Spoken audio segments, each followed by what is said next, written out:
One of the most common suggestions for people to be happier is to keep a gratitude journal. But I found keeping a gratitude journal to be a deeply irritating exercise. And this is something that's really important that I learned. No tool fits every hand. And I was grilling a friend of mine about her habits, and she said something that hit me like a ton of bricks. She said, "What if the key to a happier, more meaningful life was hiding in your daily routine?" Bestselling author Gretchen Rubin shares surprising truths about habits, gratitude, and how tiny changes can unlock transformation. We spend such a huge amount of time at work. Tell me about the 4 tendencies. So I really do believe that you are one of these 4 tendencies. But for both men and women, this is the biggest tendency. I want your take on if bad habits are easier to form than good habits. People want to say like, oh, it takes 21 days to make a habit. That's just not true. What I found with habits is...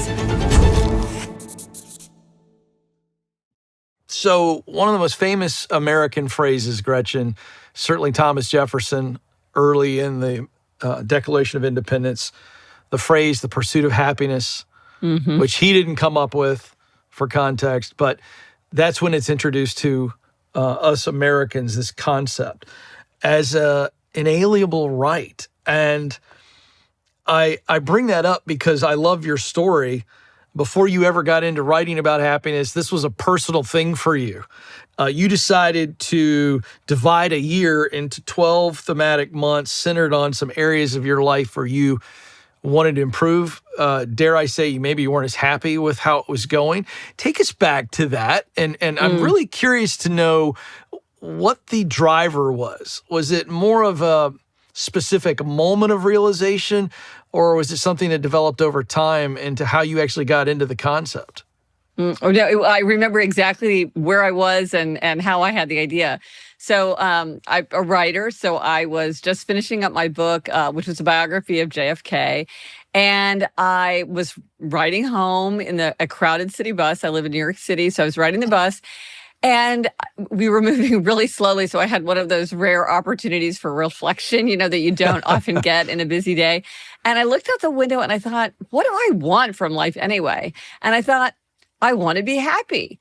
And I realized I never spent any time thinking about whether I was happy. Is it possible to make yourself happier? Could I make myself happier? If so, what would I do? And I thought, I should do a happiness project.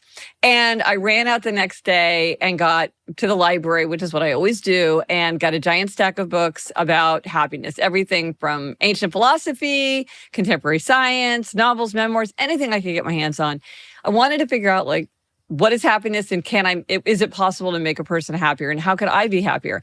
And the thing about me is I was already pretty happy. I was not coming from a place of deep despair, but I quickly realized there's a lot of low-hanging fruit here. There's a lot of things that I could do with my conscious thoughts and actions, things that wouldn't take a lot of time, energy, or money, that would make me happier. Plus, I wanted to have more gratitude for all the things that I already had that I was very happy about. But, it's always easier to notice the things that are going wrong than the things that are going right.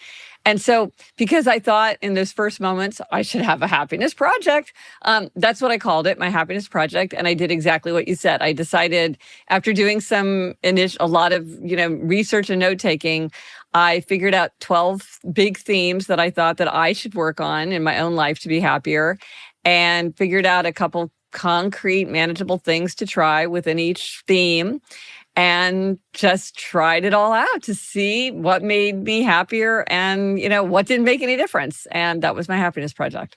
Okay, give us an example of one of the themes and then what you did, and then 3-parter here, let you just roll.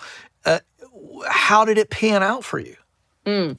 Yeah, well, it's interesting because let's say one of the themes were things like marriage, work, the family, the big one, time.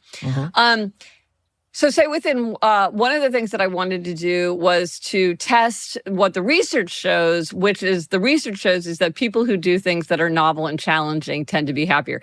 Even with silly things, even like going to a new restaurant or exploring a new neighborhood in your city tends to make people happier. And I thought, well, maybe that's what's true for most people, but that's not going to be true for me.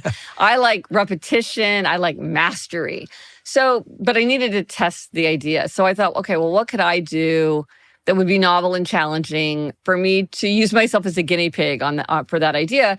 And so at that time, this was years ago, I decided to start a blog, which was, all the rage those days. Yes. Very novel and challenging for me. It wasn't technical. It wasn't the kind of thing that I did. I was never a journalist, so writing short form in public like that wasn't something that I had ever done. And I really thought, I'll do it for a month and then I'll give it up because I'll find that it doesn't make me happier. But it did make me happier. It turns out that novelty and challenge do make people happier, even people who are like me. Why is that? It's very interesting. There is something in human nature where we love an atmosphere of growth. We love to grow, to learn, to fix things, to make things better, to enlarge our identity.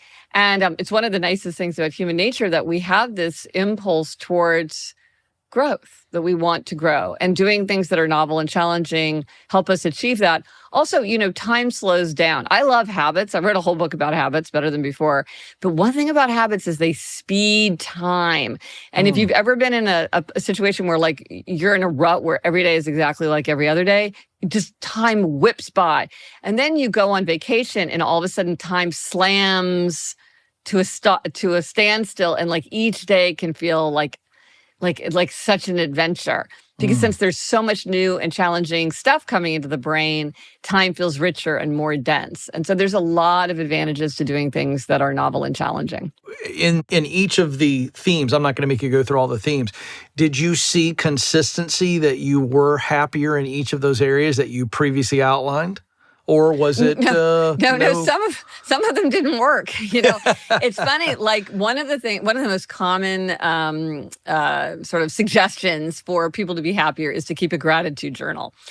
And gratitude absolutely has an important role to play in a happy life. But I found keeping a gratitude journal to be a deeply irritating exercise.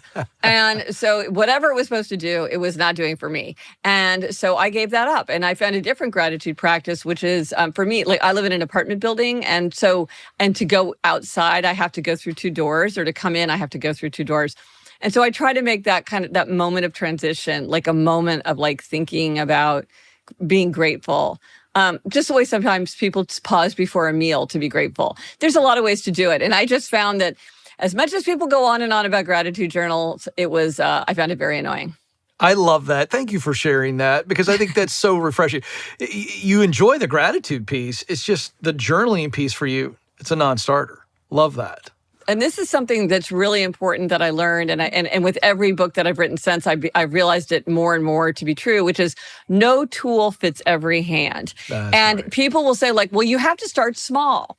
And I'm like, well, starting small is great for some people, but some people get bored if they start small. They're not interested in incremental change. They want to go big or go home. So what's wrong with starting big if that's what appeals to you and what you're more likely to stick to? Or like meditation. Again, everybody says, meditation is this wonderful tool. I've tried it like 3 times for months at a time. I went on a silent meditation retreat, and I'm just like, this is a tool that doesn't work for me. I'm not saying it's not such a wonderful tool for many, many people, but it's not a tool that works for me. And so instead of just feeling like there's something wrong with me, I can say, well, it's not a tool that works for me, so how might I achieve the same aim, but in the way that's right for me? Yeah. There's a quiz you have on your website, and I enjoyed the heck out of it. It takes about 5 minutes. It's a fun quiz, isn't it? It's very fun. I want everybody to take it.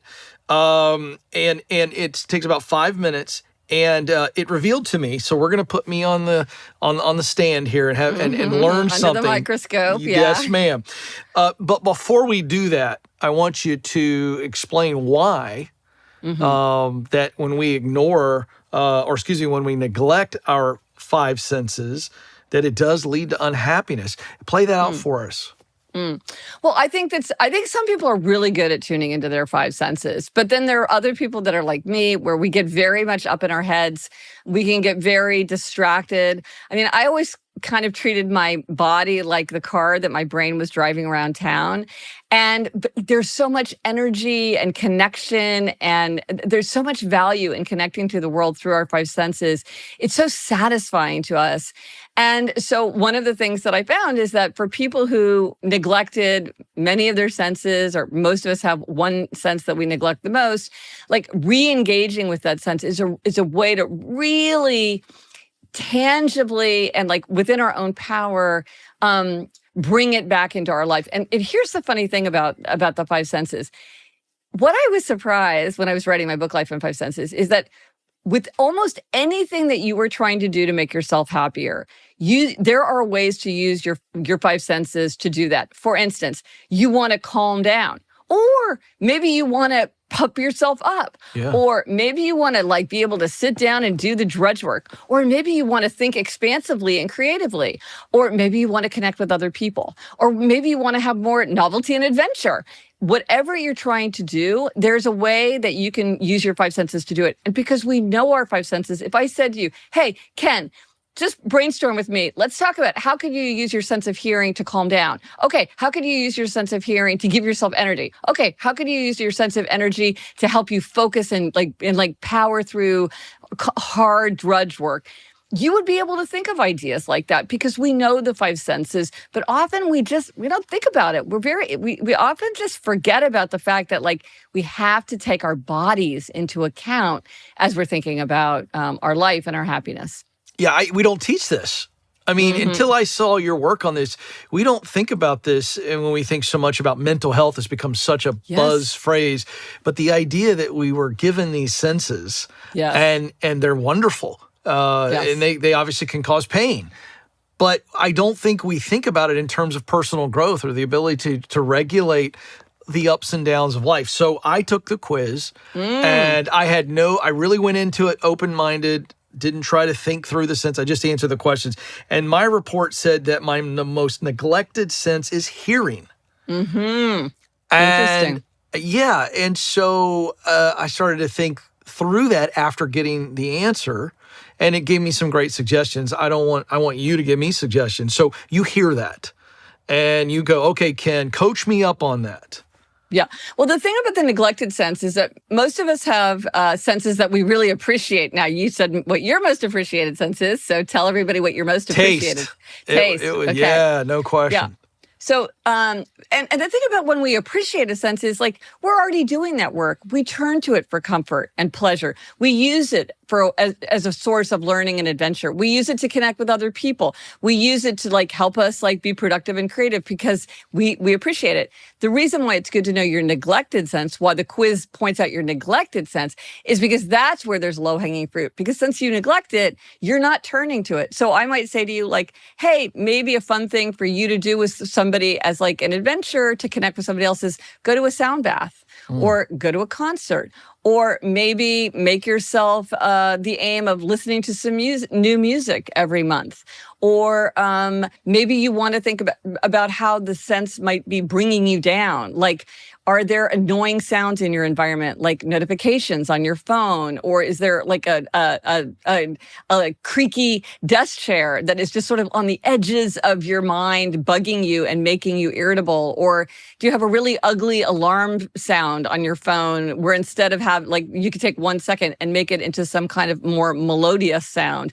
Do you need to have something so that you have white noise to help you sleep? Like once you start thinking, okay, what might I do to bring this sense of hearing into my life in a bigger way? None of that stuff takes money, and none of it takes much time and energy, and a lot of it would be fun. Is there a reason for that? Is it my past? Is it because I am overindulging the other senses? So this is a lack of awareness, and now that's why we do this? Give me a little bit more on that, why that was the most neglected. I probably wouldn't have guessed that if you'd have asked me beforehand, but I answered the questions honestly, and boom, here we go. Well, I think it's probably all that. It's probably partly your nature and your temperament, partly like your upbringing. Okay. Like a person who grew up in a house where people were constantly playing instruments and playing music or singing, speaking multiple languages. That might be a factor. So there's probably a lot of things that go into it. Okay. I'll say like my sister and I are very much alike, and like we have the same neglected sense, and which is taste. So it makes sense. Whenever we're together, we like go to a diner and eat like a burger. Somebody said to us once, like, "Oh, you're going to the city together. You're going to go to like a great restaurant," and we were like, truly, that had never crossed our minds. So why do you think that is? That you guys just go for the basic? Is it? Well, I also think some of it's genetics. It's probably family culture, general culture. I think that there's a lot of things that could go into it. But something like this, I think some things are inborn, like with my 4 Tendencies framework, which is another quiz that I have. I do think that one is sort of genetically determined. I think that when you're born. But with this, I could see that over time, maybe somebody would neglect one sense at one time of their life, and then at another time, it might be another sense. For example, touch, it might be that at a time when you had young children, you might feel, oh, I'm really appreciating the sense of touch. I'm cuddling, I'm holding, I'm lifting, I'm brushing hair. I've got this young family. I'm holding, the hand of my spouse, like touch, touch, touch. I'm getting a massage because I need to like relax after all of this like family chaos that I'm dealing with. But then it could be at a different point of your life, like you're feeling like, oh, I don't have touch in my life. I'm not using that. Maybe I need to like bring that into my life now in a way. So maybe I get a dog and now I'm petting my dog all the time because I miss this sense of touch that I had at one time. Yeah. Now I'm bringing it in at another time. So I think it could change over time. And probably there's many reasons that you're experiencing whatever it is you neglect. Is the takeaway here so that we're healthier and happier people to be in tune with how much are we engaging with all of our senses in a intentional way? Is that our takeaway here from this? Absolutely. It always comes back to intention, right? In the end, I'm like, oh my gosh, I'm like the least intentional person. I have to work at it constantly. I think it's really thinking about this aspect of our life, because I think sometimes people, they'll do all kinds of things to try to make themselves happier, but they'll get 4 hours of sleep a night. And I'm just like, okay, you got to start with the basics. And I think starting with our body is it just feels very grounded. And here's the funny thing. And this is part of what I noticed. So I wrote a book called Happier at Home. And when I would go on a book tour, I would pass little vials of scent, not perfume, but just like weird, like scents. Like one smelled like a flower growing in a garden. It didn't smell like a flower. It smelled like you could really smell the dirt and the heat. It was anyway. And people loved it so much. They were so energized by this smell. And I'm like, by the way, guys, you can just go home and like open up a bottle of like, vanilla, and you will enjoy yourself tremendously. But they just never thought about it until I was like, here we are. You're sitting in the audience. I'm going to pass a vial of smell to you. You're going to wait for it. Then you're going to smell it. You're going to have this intense experience, really notice it. And again, with that intention came all kinds of people would be laughing and talking. It's just like, this is such an ordinary thing. But here's another example. Heinz ketchup. Okay, how many of us have Heinz ketchup in the fridge? Like in the United States, like a giant percentage of people have Heinz ketchup in the fridge. Yeah. The thing about Heinz ketchup is that it is all 5 of the basic tastes. It's sweet, it's sour, it's bitter, it's salty, and it's umami, all in one. That is really, really hard to do, especially for something that's not like a combo. Like it's not apple pie with a slice of cheddar cheese or, a margarita with salt. It's just one thing, but it's all 5. And if you tell people, hey, just put a dab of Heinz ketchup on your tongue, really notice it. They can't believe their mouths, how rich, sophisticated it is. It's just, your mouth is on fire with excitement because there's so much happening there. And you're like, of course, this makes perfect sense why it's an ingredient in so many foods where you don't expect to find it a lot of times. And like kids put it on everything. And it's just because it's truly something special. And our bodies are like, but then when you know that, it's like, I've never felt the same way about Heinz ketchup since. Like I revere it now, And so knowing this about our bodies, tapping into it, paying attention, there's so much to be gained from it. Question for you folks. When was the last time you sat down and thought about your mattress? Now, most of us don't do that until we wake up sweating, sore, or just flat out exhausted. And let's keep it real. when you're investing in your future, you're trying to get better so that you can move up. Sleep shouldn't be the thing that holds you back. That's why I'm really excited to tell you about Avocado Green Mattress. Their mattresses are assembled in the good old US of A with certified organic materials. That means no chemical junk or petroleum, and they don't skimp on quality. Avocado gives you clean, breathable comfort that helps you sleep deeper and cooler throughout the night. They've got customizable options for how you like to sleep. Do you need a firm mattress? You want a medium? Or how about a plush? And their simple mattress quiz helps you find that right fit. So whether you're upgrading the guest room or replacing the old one in your bedroom, Avocado gives you luxury that's built to last with materials that you can feel good about bringing into your home. And they back it all up with industry-leading warranties. So go to avocadogreenmattress.com/Ken today for $50 off if you use the code KEN50. That's avocadogreenmattress.com/Ken and use the code KEN50. Avocado, dream of better. Okay, I want to run this by you. You improve on it or edit it how it needs to. But as I'm learning right now from you, I'm thinking one of the things that I want to do in the next couple days is I want to think of the five senses and think of my favorite experiences, try to go back to some positive memories, whether it be a food that my mom used to make that I love, that I haven't eaten forever. Of course, a lot of that junk was unhealthy. God help us, Gen X. We ate all the poison before we knew anything. You know what I mean? Yeah. But I'm thinking, is it a good strategy to think of all five senses and maybe a couple of different ways to experience those senses that have a lot of positive memories or experience attached to it, and have those almost, set aside, written down?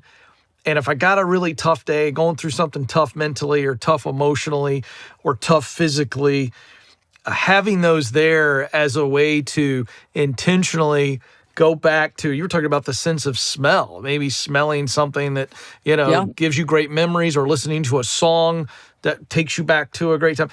Is that a practical way to, and I'm thinking broad scope happy here, but to re-regulate ourselves by using the senses? Is that a practical thing to do, or is that silly? No, absolutely. That is a great thing to do. And it's so powerful and it's so immediate. That I think one of my book about habits, I talk about the 21 strategies you can use to make or break your habits. And the most popular strategy is the strategy of treats, which is to get ourselves kind of energized or calm. We need to give ourselves little treats, but they need to be healthy treats. So you don't want to reach for the extra glass of wine or the impulse purchase. You want to have healthy treats. And exactly as you're saying, the senses can often be an amazing source of just a little treat. So you're I'm just going to smell a pile of fresh towels, or I'm going to listen to my favorite song from my senior year in college, or I'm going to run my hand on my dog's back and just really feel the fur, or I'm going to go outside and walk on the grass in my bare feet and feel the ground underneath my feet, or whatever it might be for you. But to have this list of just little treats through, but you want them to be healthy, and sometimes they can be unhealthy, especially the sense of taste. Sometimes people want to. You don't want to do something to make yourself better that in the end makes you feel worse. So you want to make sure it's healthy. But another thing you can do, because you mentioned memory, and of course the senses play an incredibly important role in memory. A fun exercise to do is the five senses portrait. And that's where you do a portrait. It could be of a person, it could be of an experience like childhood or summer camp or our trip to Michigan or a person.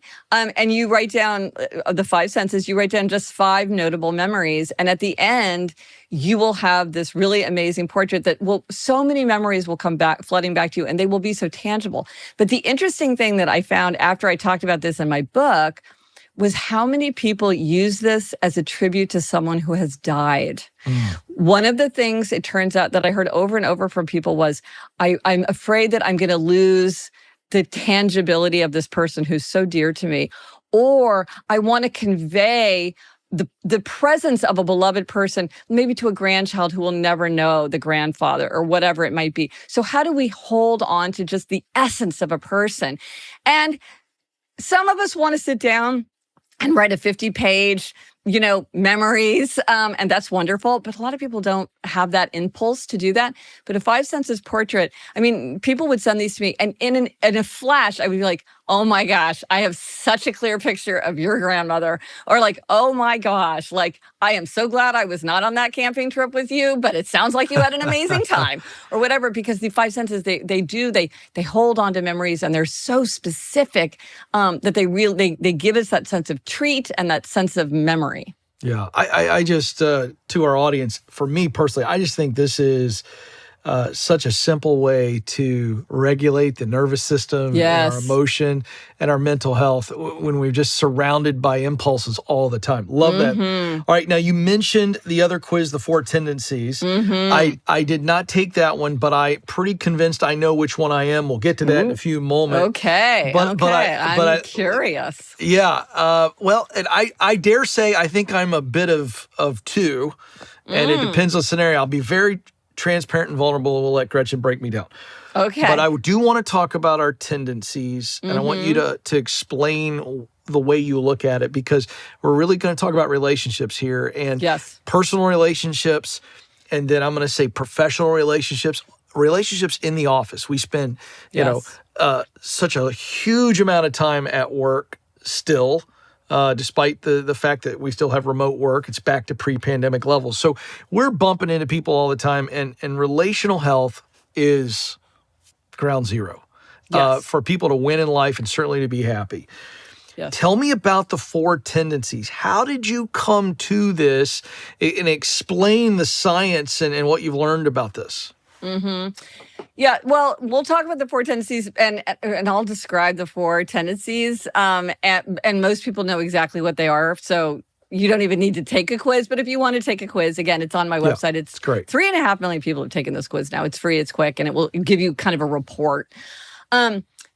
But, well, I'm very subject to epiphany, which is one of my favorite things about myself. So again, there was like this lightning bolt moment where my sister calls me a happiness bully, because if I think there's a way for you to get happier, I can get very insistent. And I was grilling a friend of mine about her habits and her happiness. And she said something that hit me like a ton of bricks. She said, here's the weird thing about me. I know I'm happier when I exercise. And when I was in high school, I was on the track team. And I never missed track practice. So why can't I go running now? Why? Interesting. There's many hypotheses that I could come up with, but what was it? And I heard so many people say something similar. And I heard other people say kind of all say the same thing. And just like as that, you sort of like, why can I do it now but not then? Other people would say things that were also sort of fell into an obvious pattern. Like I would say to people, how do you feel about New Year's resolutions? And a certain group of people would say, I don't believe in New Year's resolutions. If something's important to me, I'll just go ahead and do it right away. I'm not going to wait for January 1st. January 1st is an arbitrary date. And I thought, why do they all talk about it being an arbitrary date? That doesn't really bother me, but there's clearly this set of people for whom that is a deal breaker. So anyway, I just was thinking, there are all kinds of patterns I was trying to make sense of. And finally, I realized that the central core issue was expectation, how we respond to expectation. And of course, we all have respond to 2 kinds of expectations: outer expectations, which is like a work deadline, and inner expectation, which is like my own desire to keep a New Year's resolution. And what I realized is that depending on whether we meet or resist outer and inner expectation, that makes us an upholder, a questioner, an obliger, or a rebel. And once you know this fact about yourself, you can manage yourself much better. And once you know it about somebody else, you can manage them much better. So It is a very, very useful tool. And I'm happy to go through the I want you. So this will be great. I'll tee you up. Give us a brief description of the upholder. Yeah. Okay. So upholders are people who readily meet outer and inner expectations. They meet the work deadline, they keep the New Year's resolution without much fuss. They want to know what other people expect from them, but their expectations for themselves are just as important. They tend to love schedules, to-do lists. They're very good at execution. They don't need a lot of supervision. Their motto is discipline is my freedom. Yes. And full confession, these people annoy me. They really do, because I'm jealous of them, the way that they're wired. There's a little clue. That's me, Ken. That's me. I know. I do respect and love all of those folks, but we got a lot of downsides too. Yeah, I know, but for a creative and a spontaneous and a little bit of a, woo kind of guy, I see people like you and I go, gosh, life must be really nice for you. You don't ever lose your keys. This is a very exciting thing, I would imagine.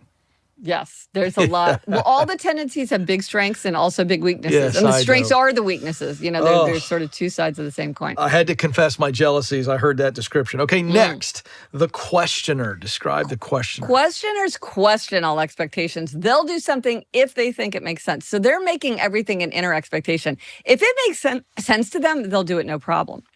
If it fails their inner standard for what makes sense, they will refuse. They tend to be very focused on research, justifications. They tend to love to customize because they're always trying to make things work better and be more efficient. They can sometimes have analysis paralysis, where their desire for perfect information makes it hard for them to move forward or to make a decision. So their motto is, I'll comply if you convince me why. Okay. And next is the obliger. Obliger. So this is the tendency that the biggest number of people belong to. For both men and women, this is the biggest tendency. Questioner is second largest, but obliger is the biggest. So you either are an obliger or you have many obligers in your life. Obligers readily meet outer expectations, but they struggle to meet inner expectations. So these are the people who say, why can I keep my promises to other people, but I can't keep my promises to myself? And the answer is not making yourself a priority or taking time for self-care or, getting motivated. The answer for an obliger is outer accountability. That is the answer. To meet an inner expectation, you have to have a form of outer accountability. If you want to exercise, you need to work out with a trainer or work out with a friend who's annoyed if you don't show up, or you raise money for a charity, or you think of your duty to be a role model for someone else. There's a million ways to create outer accountability, but if you are an obliger, you must have outer accountability even to meet an inner expectation. Now, obligers are amazing leaders and team members and friends and family members. They're the people that go the extra mile. So they have to figure out how to deal with this for themselves. So their motto is, you can count on me, and I'm counting on you to count on me. I love that. It's so good. Okay, finally, the rebel. So this is the smallest tendency. This is the one that the fewest number of people belong to. And also, it's funny because in my book, The Four Tendencies, rebel has the fewest people, but it's the longest chapter because it's the most different from the other three. So if you are a rebel or somebody around you is a rebel, it's really helpful to understand that, because a lot of times the things that would work for other tendencies won't work for rebels because they're just wired differently.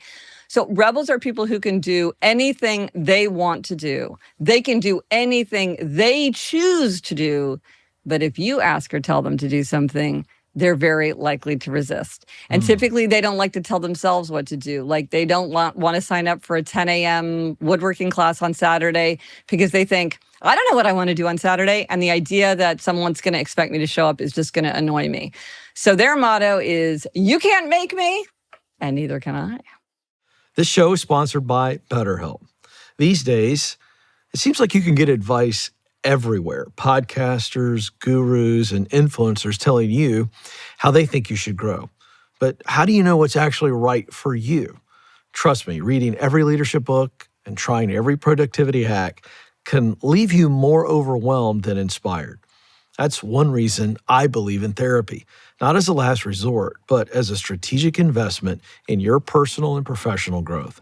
Because when you talk to somebody who actually listens and helps you think clearly, you get unstuck, you find direction, you grow. And therapy with BetterHelp can make that possible. It's 100% online, so it's flexible, affordable, and built for real life. Just answer a few questions to get started, and they'll match you with a licensed therapist who fits your needs and goals. They've got over 30,000 mental health professionals on their platform, and they've helped millions of people. In fact, BetterHelp has a 4.9 star rating from over 1.7 million reviews in the App Store. So if you're feeling stuck, unsure, or just want to move in a new direction, talk it out with my friends at BetterHelp. Visit betterhelp.com/Ken to get 10% off your first month. That's BetterHelp, HELP.com/Ken. Okay, now the question I have before I reveal my type here is there a major and a minor on these four? Because I felt like I identified with two very, very clearly. And so I'm wondering how much of this is situational, much like our personality types. What do you think about that? Well, I'm a big believer in the genetic roots of personality. So I really do believe that you are one of these four tendencies, and you bring that into the world with you. You're not one at work and one at home and one at 20 and one at 40. Of course, things look different in different circumstances. It can be shaped by culture and situation. Like if you're a questioner in North Korea, you're going to shut that down. But if you're a questioner in Silicon Valley, it could be one of your greatest assets. So, of course, we're responding to everything that's going on around us. And it's also true, you said a major and a minor. If you think about the four tendencies as like a Venn diagram of four overlapping circles, each of the tendencies overlaps with two tendencies. So like, let's say questioner. Questioners overlap with upholders because they both readily meet inner expectations. But questioners also overlap with rebels because they both readily resist outer expectations. And so you can be a questioner, but you could tip to upholder, or you could tip to rebel. And so you could be two questioners might look very different depending on like which way they tip within, but they would still be core in their tendency. But if your question really, if your fundamental question as you go through the world is, why should I? That is the sign of a questioner. I will say as an upholder, mine is more like, how high? Yeah, that's exactly right. Just tell me how high. That's what I want to know. Okay, so this is really fun for me because I want to spend a little time on these in a professional context so that our audience can get some self-awareness and then some self-guidance from you. And I'm going to use the question I'll start off with because that's who I am, and I'm now 50 years of age, and I want to go back to young Ken, 22. I'm in politics at the time. Doesn't matter. I'm new in the work world. And how does a young questioner who's starting their professional career, they want to get in, they want to get better, they want to move up. I look at the question, I go, this can be very, very damaging, or should I say limiting? Let me use the word limiting if we don't handle this natural tendency with some health. So what advice do you give a young professional who's a natural questioner that could tip to rebel as they're trying to fit in and move up? Yeah, there's a lot of things that I would say. First of all, is you really want to think about, are you putting yourself in a circumstance where your natural inclinations are rewarded, or are they going to be penalized? So for instance, if you're a questioner and you're walking into a place and they're like, hey, we've got a visionary leader. He tells us all what to do. We're here to execute. You're going to be like, well, I don't think that's going to work for me, because I'm going to be like, why should we do that? What? I don't want to just mindlessly go along with corporate culture. I need to know why, right? So that might be a warning sign for you that they might not appreciate your constant saying like, well, why are we doing that? That doesn't make any sense, because it's like, they're like, we're here to execute on like somebody's vision. And there's nothing wrong with a workplace like that, but it might not be one that suits you.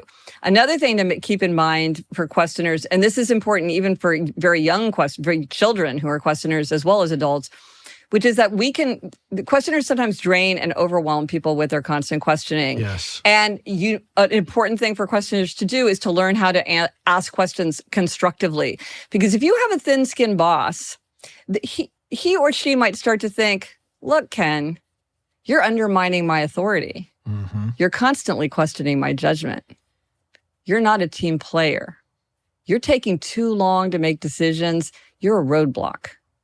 I don't want you on my team, right? But to the questioner, they're like, but my questions are invaluable to the team. Sure. Because why are we going to waste our time, energy, and money racing down some path just because somebody said that we should, without taking some time to kick the tires and decide, like, does this even make sense? Now, in some workplaces, they would be like, you're right, we should do that. In other workplaces, they'll be like, shut up and back down, like this is happening. Yeah. And so you want to think about like, okay, well, how am I gonna be myself here in a way where I'm really respected for the strengths that I bring. They're not perceived as being overwhelming. But even in any place, a lot of times I will say that is a very common complaint about questioners is they just ask too many questions. So it is important for questioners to learn how to handle that.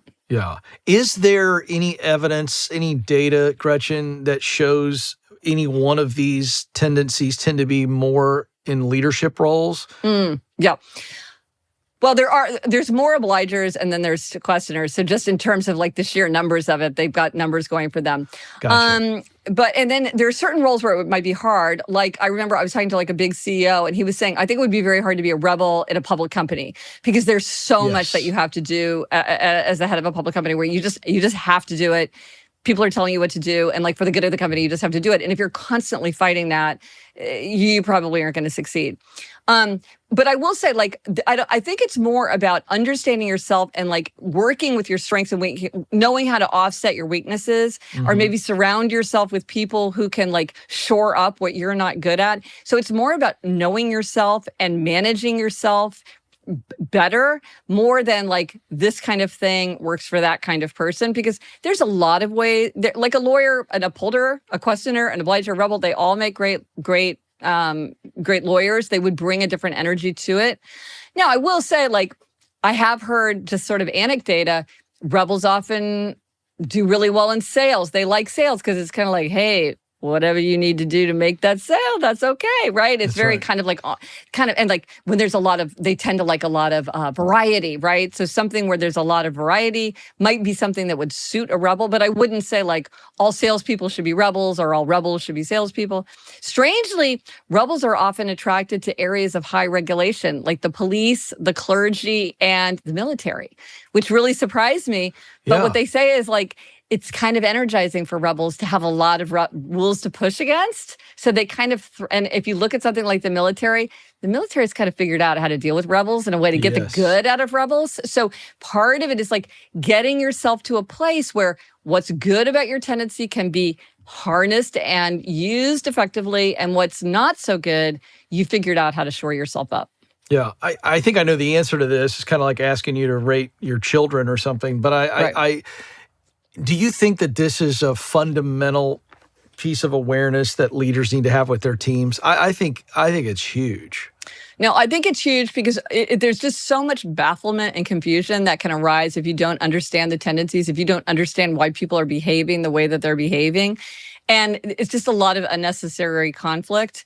Now, sometimes people say to me, but look, it's not realistic to think that I'm going to communicate in all these different ways. It's just not practical. Like I'm a leader. I've got a lot of people. I can't have all these different messages. And I'm kind of like, okay, how's that working out for you?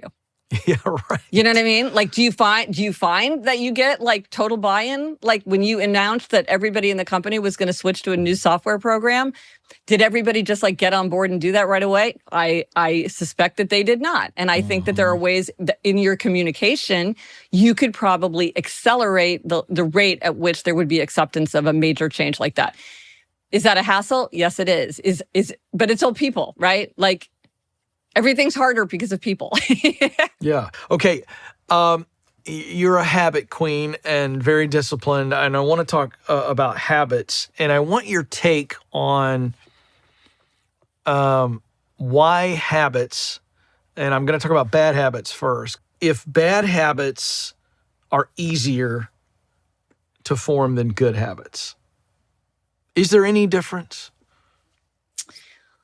Well, sometimes a habit can be conceived of as in the negative or the positive. So you could say, I want the good habit of going to sleep early, or I want to fight the bad habit of staying up too late.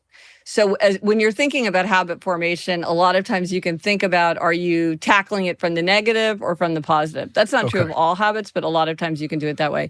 And some people find one or the other to be more appealing and more compelling. So you might think, again, this is back to reframing. You might think about it. What I found with habits is habits, people want to say like, oh, it takes 21 days to make a habit, or it takes 66 days to make a habit. That's just not true. There are some things where you could do it a million times and it doesn't become a habit. And if not, so then my question is, why not? And how could you turn it into a habit? But then there's something you do it 3 times and like that thing is you go have a donut with your morning coffee 3 times in a row, and I will tell you, on the 4th morning, you will feel devastated and like robbed of an essential quality of life if you don't get to have that donut.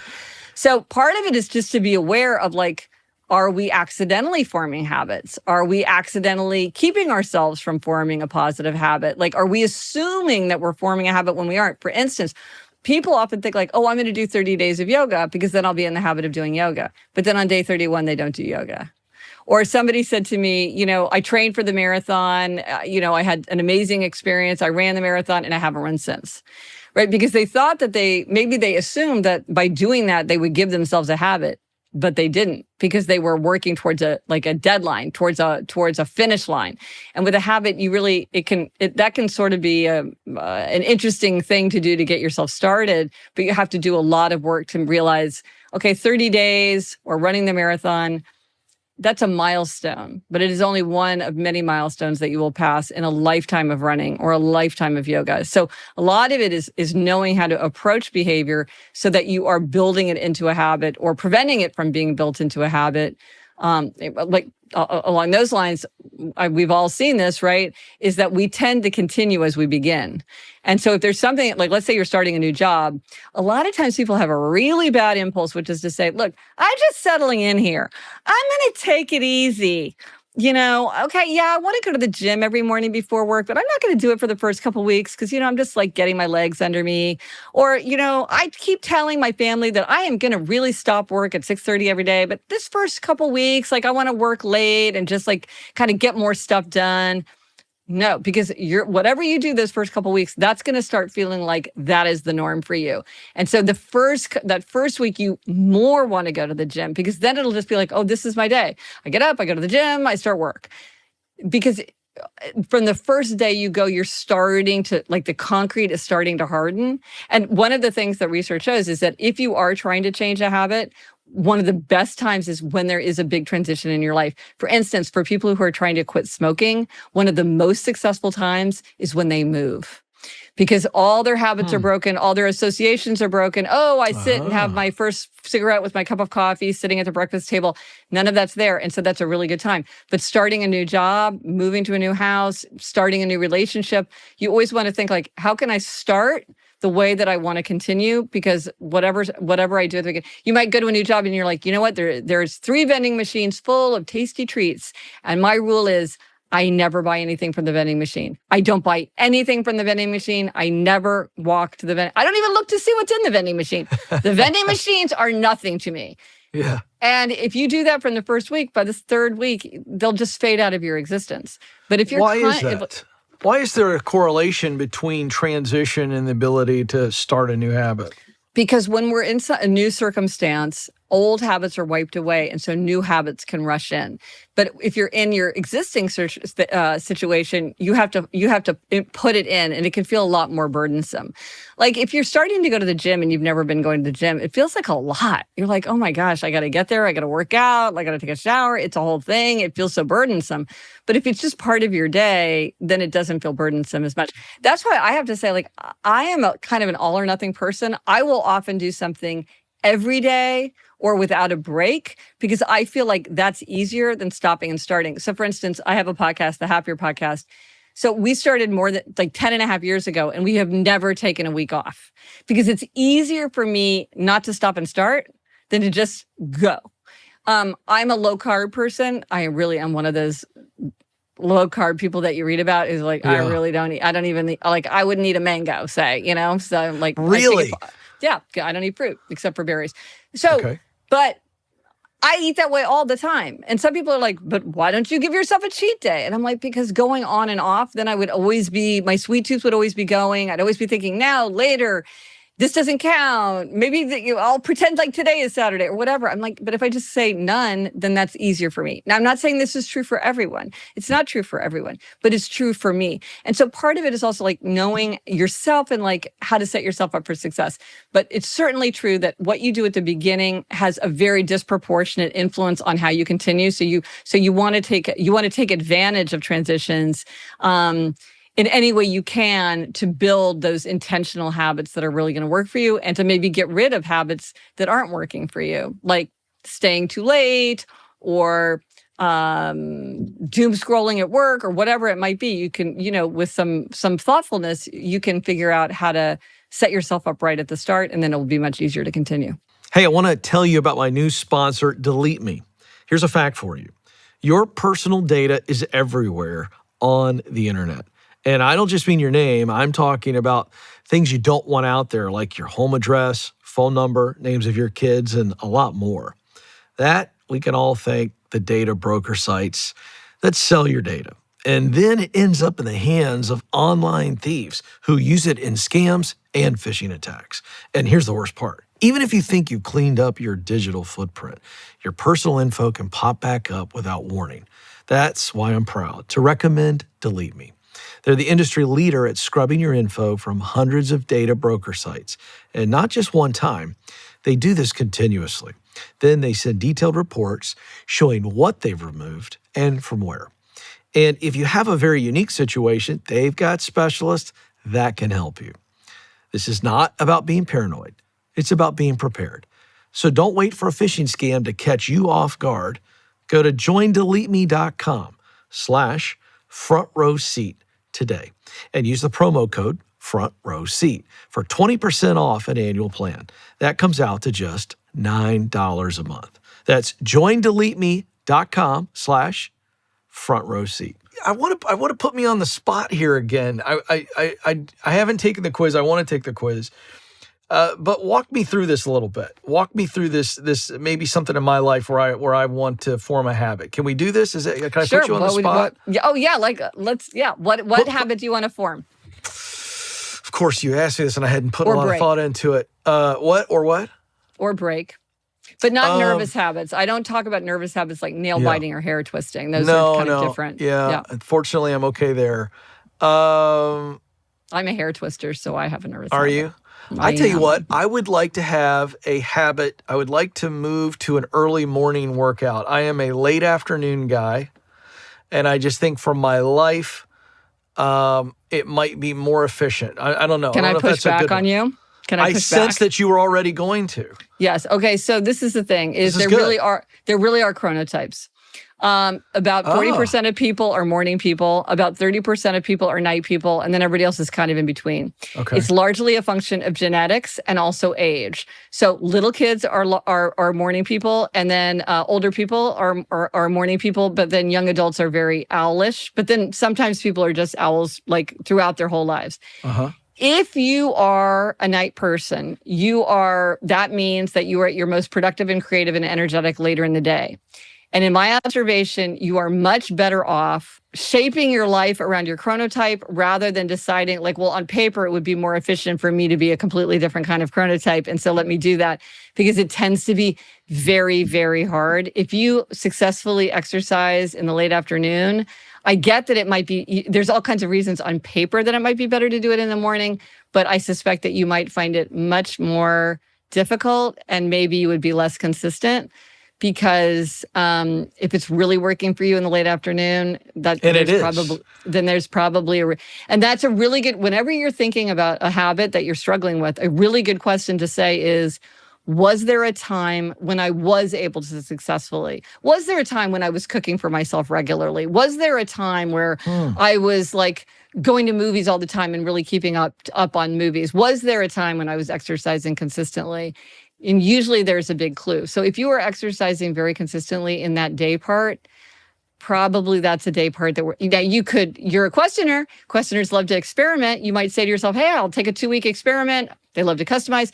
I'll see how it goes. I'll try a different regimen and that could work. But I would definitely say this is an experiment. I'm going to track it. I'm going to measure my responses, my exercise. And if it's not working, instantly I go back. The next day I go right back to where I was. Don't let it go into this holding pattern. Now I'm just, because sometimes people are well, now I don't know what I'm doing. So let me just take a break and, and see what I decide to do. And then years go by. A friend of mine, I do high intensity weight training. Yeah. And I convinced this friend of mine. My friend was the kind of person who's like, people shouldn't exercise. They should swim or play tennis. Like, that's how they should get their exercise. But I was like, okay, let's just be real. You're not doing those things, so you should do high intensity weight training. So she did. She did it for like 3 years, had really good results, got rid of some back pain. And then she said to me, I'm just tired of the high intensity weight training. I'm going to switch to something else. It's just, I just want to have a different form of exercise. And I like looked at her and I was like, okay, I've known her a long time. I'm like, okay, you do that. You do both of them for a month. Then you can drop the weight training, because you're not going to. You're not going to find something that is more efficient and less burdensome to you than high intensity weight training, which is the most efficient form of exercise. Yeah. Like, you're just not going to find it. You're just telling yourself this because you want to quit doing it.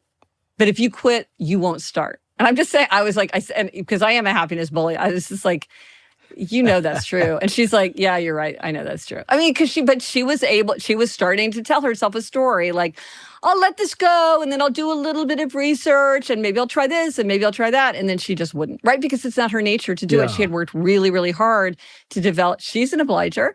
She did high intensity weight training very successfully because she worked out with a trainer who would charge her if she didn't show up, and who would be like calling her like, oh my gosh, you're in my calendar today. Like, are you on your way? What's going on? Is everything okay?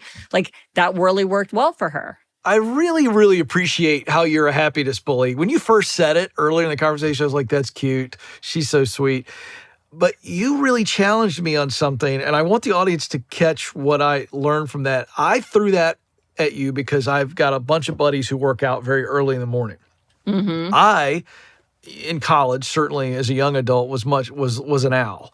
Now I go to bed at a very reasonable time, but even throwing that habit at you, like, hey, I'd like to switch that to try to have more time, in the late afternoon, early evening.